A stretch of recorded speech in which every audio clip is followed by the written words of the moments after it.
Welcome to the Programming Lions podcast. Today, Dr. Carol Lieberman joins us, MD, and a board-certified Beverly Hills forensic psychiatrist, a best-selling author, a media commentator widely known as America's Psychiatrist. She has served as an expert witness in dozens of high-profile cases, including the Gabby Petito civil trial. She's also recognized as an authority in psychological trauma, terrorism, mass shootings, media, politics, and more. A three-time Emmy-honored TV host and frequent guest on major news networks, Dr. Lieberman brings a clinical expertise and fearless insight to today's most controversial cultural and political topics. And so we have some spicy questions for her. Let's get into it.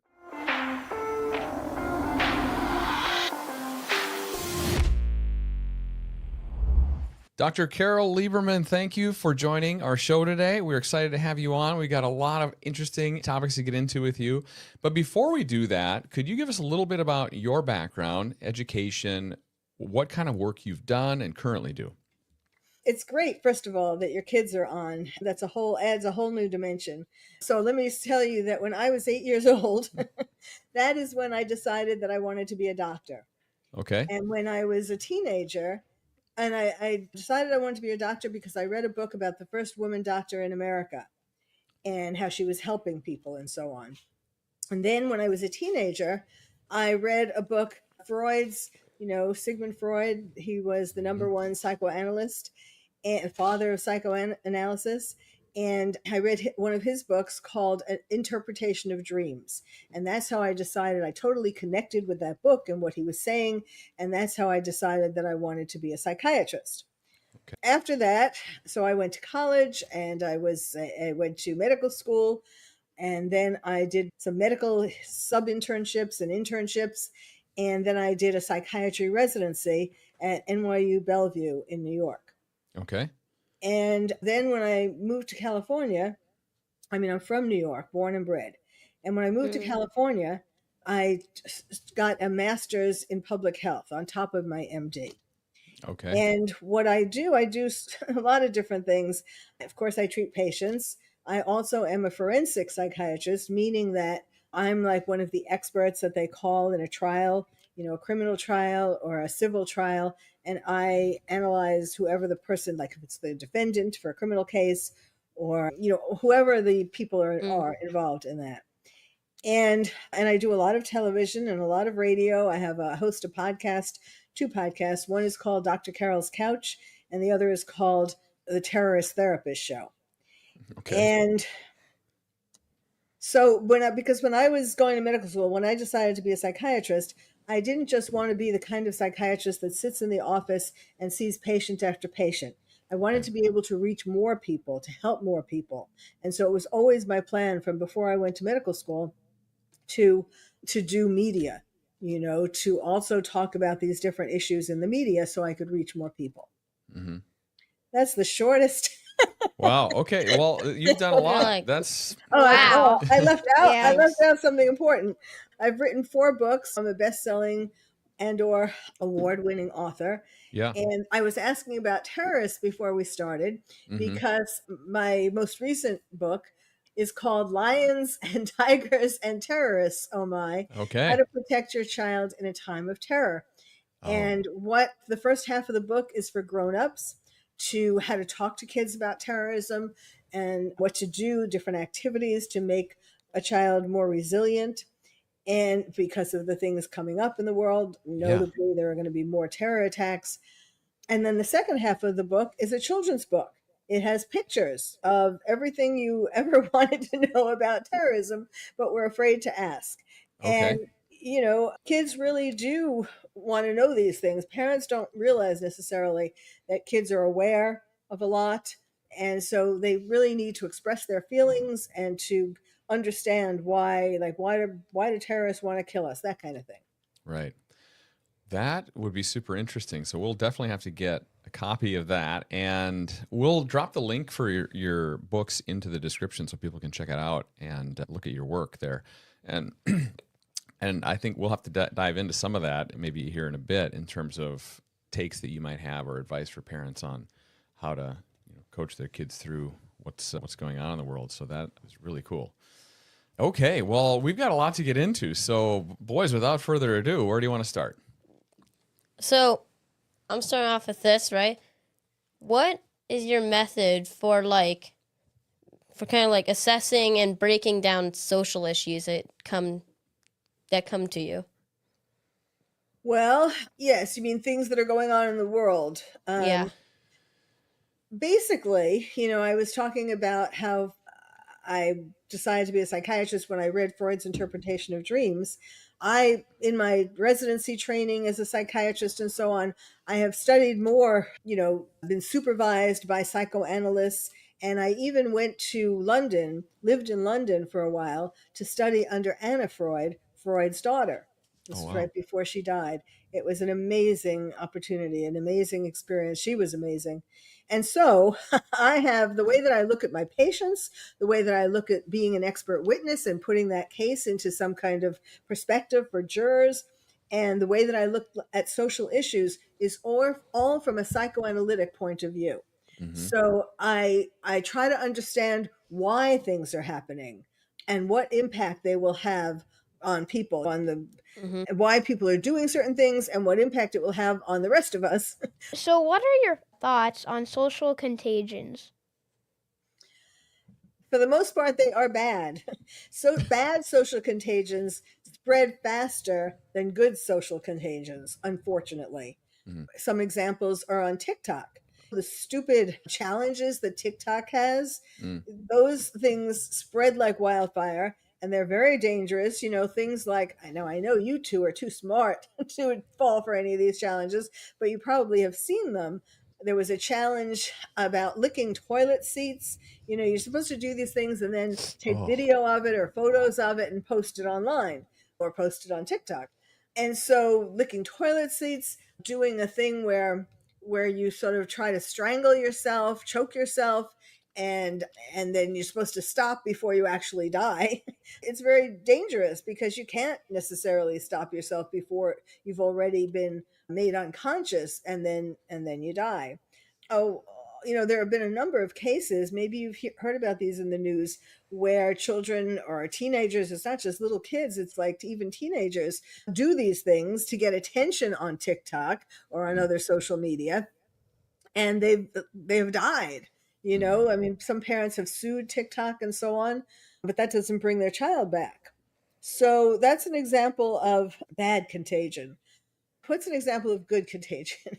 mm, One good contagion, in my opinion, is the excitement that was generated for this election yeah, by Trump, yeah, with the MAGA hats and the MAGA rallies and just the MAGA promises of things he was going to do to make America great again. mm, I went to the inauguration, by the way, so I okay, obviously am a big Trump yeah, fan. The reason why it was good was because the country was really going downhill during the Biden years, and lots of people were very depressed. There were polls that measured how the country was feeling. mm-hmm. And the polls showed that most people were depressed, were thinking that the Yeah, country was going in the wrong direction. And yeah, so the reason why I say it was good contagion was because it was really a lift for the country.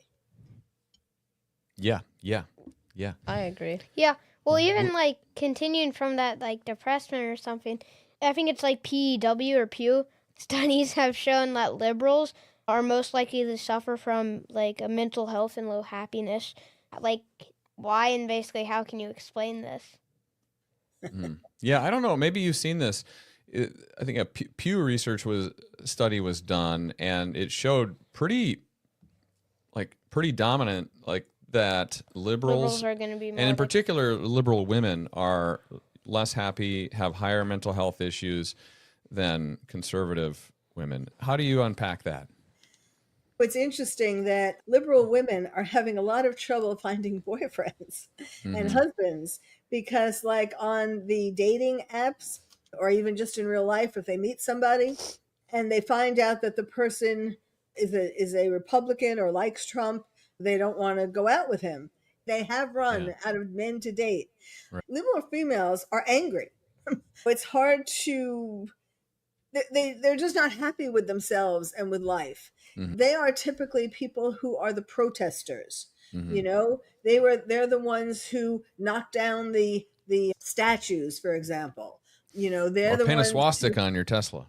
yes, or painted, or were part of the protests for BLM, Mm. Black Lives Matter. They're activists. Now, it's good to be an activist in a positive way, but Mhm. they are mostly activists in a tear down America kind of way. Yeah. Yeah. And so that is, that makes them unhappy. In other words, they kind of have to be angry and unhappy to do protests and to Yeah. do all kinds of things against America. I don't know Yeah. if you boys are familiar with Norman Rockwell. He was a painter, Oh. and he painted, if not, your father will show you some paintings that he did. He was a very famous painter, and he painted primarily scenes of Americana, of America in the good days, Mhm. in the 50s, in the 40s. I don't remember the exact years, but it was, around that time. So there would be pictures, paintings of fathers taking their sons fishing, for example, or mothers cooking with their daughters, or kids sitting at an ice cream stand, in a candy store. I don't think we have many candy stores these days. There were all these positive kinds of families sitting around Thanksgiving dinner, these Mhm. positive kinds of things that were the backbone of America. That is what being an American was. Lots of pictures of the flag, all of that. Yeah. And so that there used to be at least one, if not more, paintings of Norman Rockwell in the White House.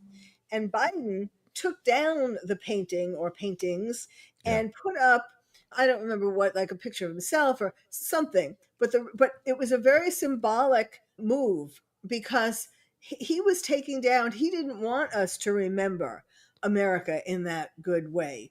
And so he replaced it with it doesn't matter what he replaced it with. It's just that he took down these paintings so that we wouldn't remember what America was in its best days. Right. And we wouldn't want to have that again. Right. So, I thought It's that kind of was like very, erasing exactly. erasing parts of history. It's sort of Orwellian.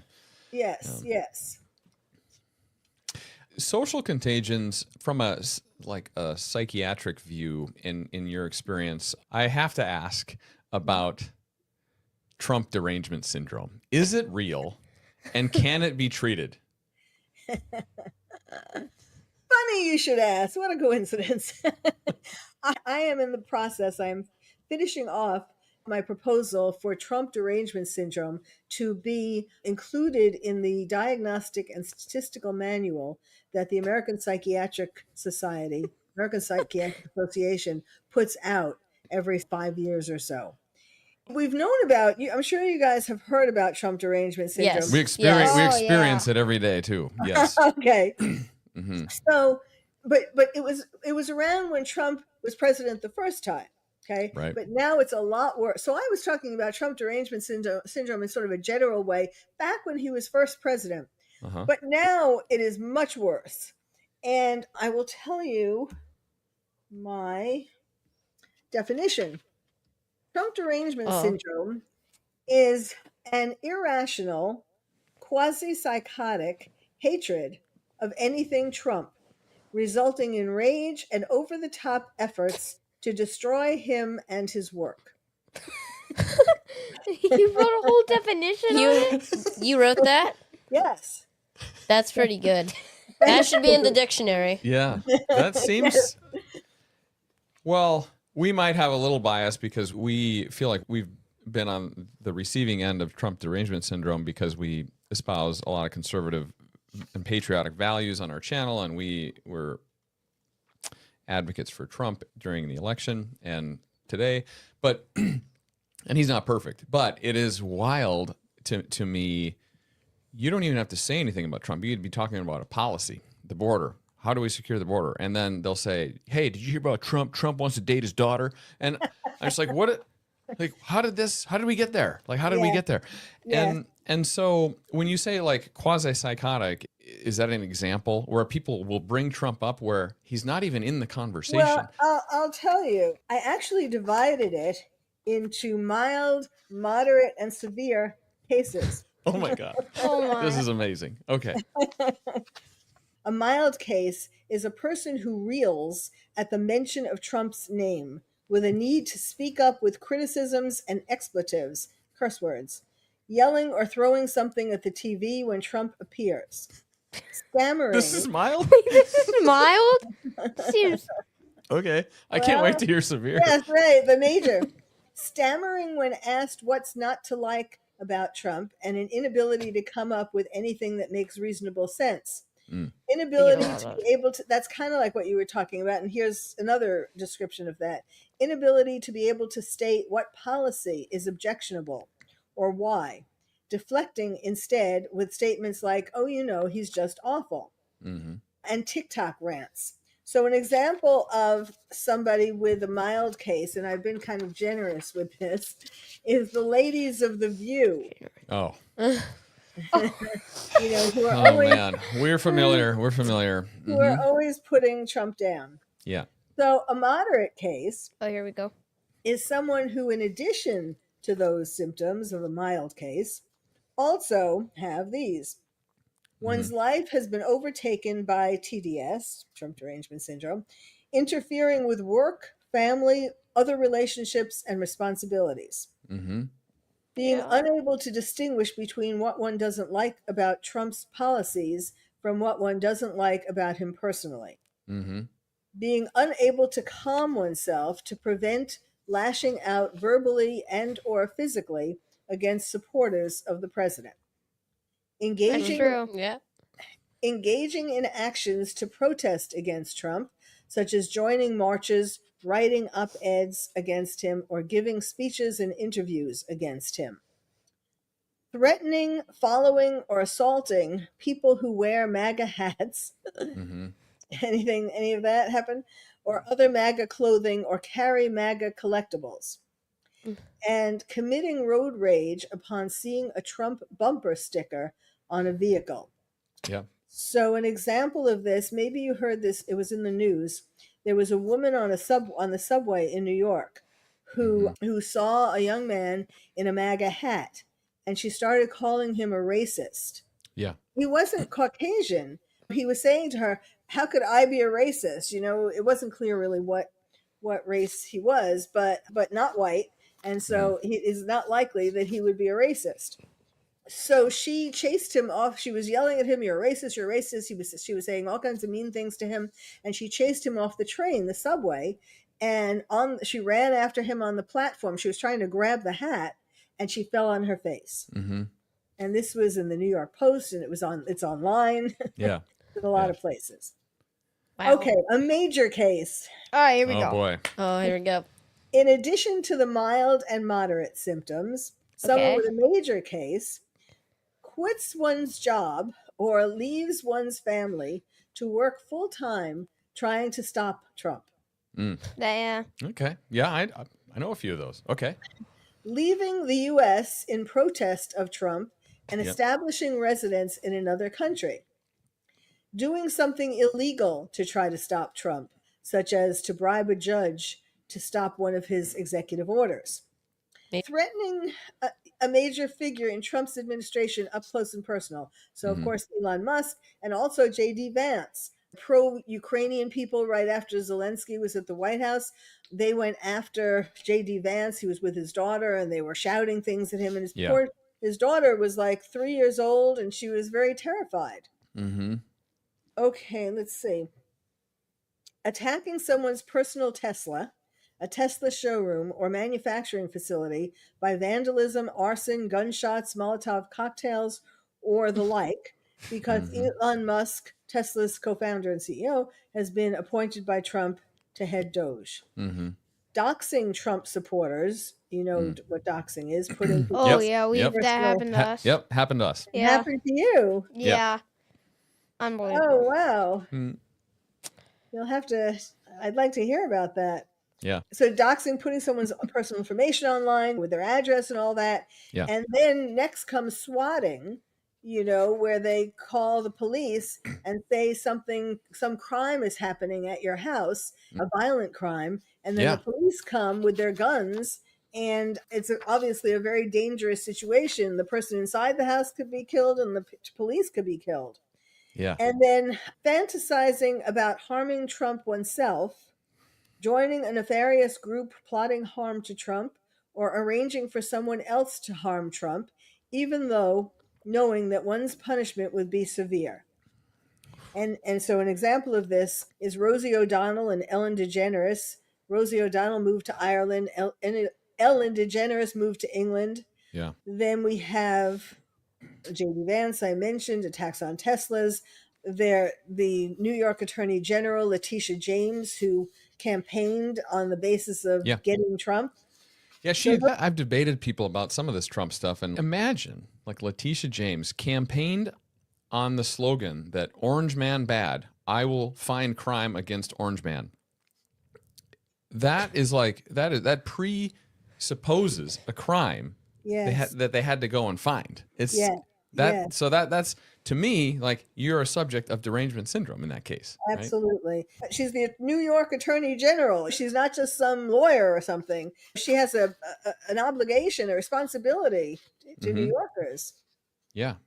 And to uphold law, order, and so okay. Wait, I have a question. I have a question, Dad. So we all know Taylor Swift, right?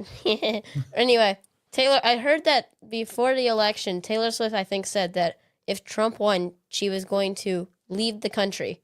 But she didn't leave the country. Yes. So would that make her mild, or would that still make her major? Good question. Moderate, I guess. Mild or moderate. Yeah. She didn't really do... I mean, she just used her fame to try to get people to not vote for Trump. I guess that might be moderate. I like the breakdown. So we've been, as we said, we've been subject to a number of what sounds like TDS sufferers, from mild, very common, to moderate, to even severe. Like we've been doxxed, we've been threatened, and death threats, like everything that you could probably imagine for somebody with a social media account, and threats against our children, all because we are supporters of the current administration. And so that's kind of wild. You're actively trying to get this added to the like official documentation for a syndrome. What is that like? Because I imagine the peer review process and getting that in is going to be difficult. Yes. When I was a psychiatric resident, I was on a committee for one of the DSM-3 diagnoses for schizoaffective schizophrenia, because I had written an article about it. I anticipate, I hadn't looked at the website of the American Psychiatric Association in a long time. And so I did, to try to find out what the proper mechanism is to propose a new diagnosis. And it was very scary. It's all about DEI and all kinds of woke stuff. And it's like, these are supposed to be psychiatrists, Yeah. I mean, it's just like the American Psychological Association. I haven't looked at their website recently, but I know from different articles and so on, they also are woke. Now, these are the two organizations, the main organizations, who are supposed to be looking after the mental health of America, and they have gone crazy. Yeah. Same with the AMA also being woke and talking about having...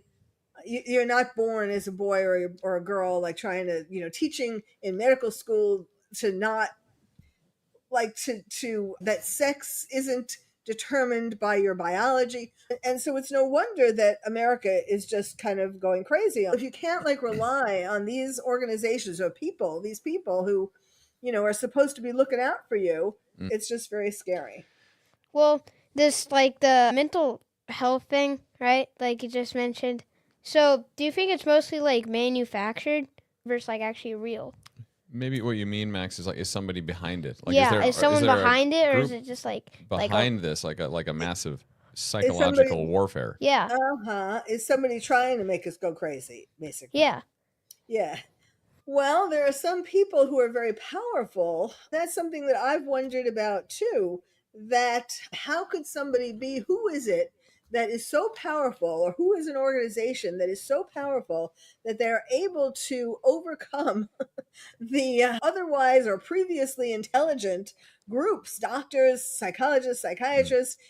How were they able to convince them about these things that are so ridiculous? Right. We know like George Soros and other people, the World Economic Forum, globalists, perhaps they are involved in this. It's still though, because I used to be very involved in the American Psychiatric Association. I was on all kinds of committees and so on. And back in the day, the people I knew were much smarter than that.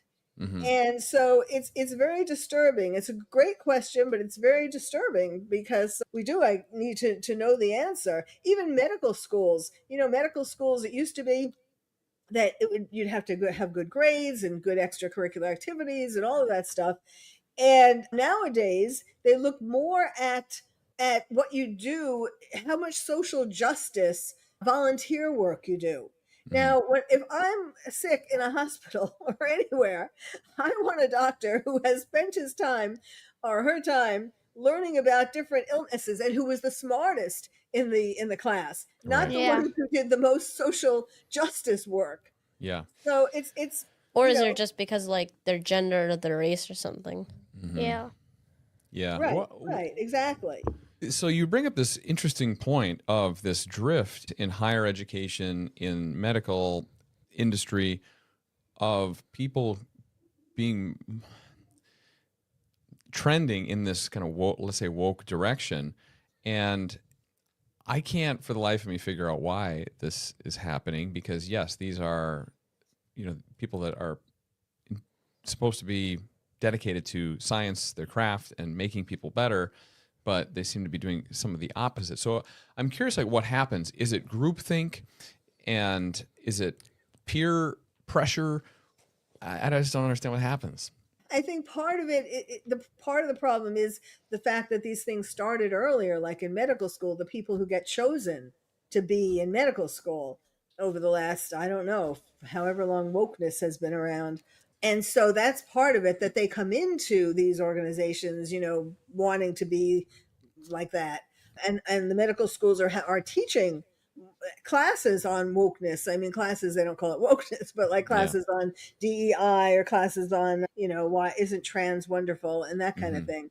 So it starts earlier. By the time they actually get to be doctors, they've drunk the Kool-Aid. Yeah. So they've they been believe in conditioned all by of the it. time that they're Yes. into those positions. I think to your point, it didn't happen overnight. This has been a multi-decade process of getting into the And we should have institutions. and we should have recognized it and done something about it sooner. Yeah. Banning Dr. Seuss and banning Monopoly, these are what? staples of childhood. These I loved and love these Yeah. things. And for what reason?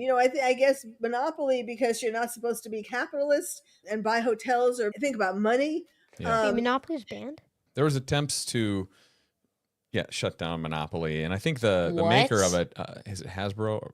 Hasbro, yeah. Has had pressure to stop producing it. But it's such a good game and we play like all the time. We play it all. We enjoy it. I used to play it all the time with my cousin too when I was growing up. So, yes, these things are ridiculous. Now, the interesting part to this is, though, that there is beginning to be somewhat of a backlash. There are a lot of people who are anti-woke, who don't believe in this stuff. And so there is beginning to be more. So now that Trump has won, there is more of people are less frightened to come out and say that what things that they like and how they don't like this, but they do like this. And so I think it's going to reverse, which is kind of going to be very interesting, because what about all these people, who have already gone that way, and then most of America is going to be against them. Maybe that's a good segue back to Trump derangement syndrome. Can it be cured? For mild cases of TDS, you could try in a very gentle way to describe things that Trump has already done that would benefit them, like this particular person. You wouldn't really get into the policies as much as the benefits. Of course, they're going to always have something to say against that, but it's worth trying for a mild case. Yeah. Then for all cases, individual psychotherapy. For cases where there are relationship issues, for couples or families, then couples therapy and family therapy. And then for the moderate and major cases, medication along with the therapy. Wow.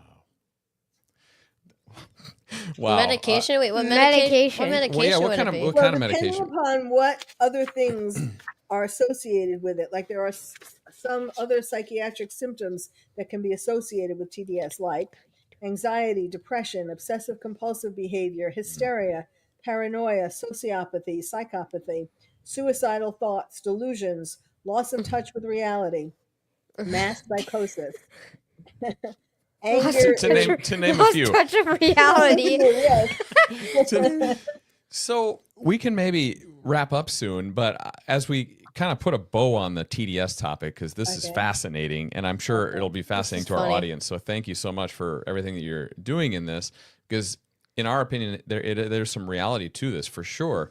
But you must be getting a lot of backlash from your colleagues in the community. Well, How is that? What is that really like? talked about this with my colleagues yet. Okay. Okay. I know there are a lot of psychiatrists and psychologists who are very anti-Trump. There was this woman who did a thing, Duty to Warn. There were organizations when Trump was running the first time, and I think they also came out the second time, and they, said that he was a malignant narcissist, he was dangerous, all of Yeah. that. So, yes, so it's very sad. Wow.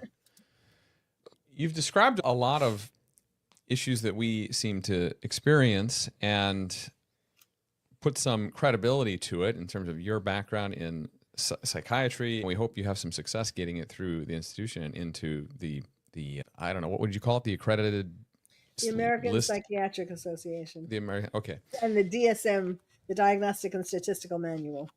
Okay. So that would be amazing. Yes, Real why issue. don't you bring some of the people on your show who did one of these things to you, and I'll Yeah. try to cure them.